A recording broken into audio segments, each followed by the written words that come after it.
की जनता से अपील कर रहा हूं, आप मजलिस का साथ दीजिए। हम मर जाना पसंद करेंगे मगर अपने ईमान पर आपकी मोहब्बत का सौदा नहीं।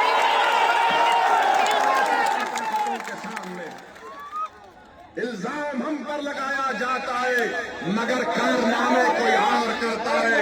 बताओ अखिलेश यादव जो ममता बनर्जी के 20 MP चले गए, क्यों गए वो? उनको कोई कुछ नहीं बोलता। और असदुद्दीन अवैसी आपके हक के लिए, आपकी सियासी लीडरशिप के लिए आ रहा है तो इन सबको डर लगता है। डरना पड़ेगा तुमको।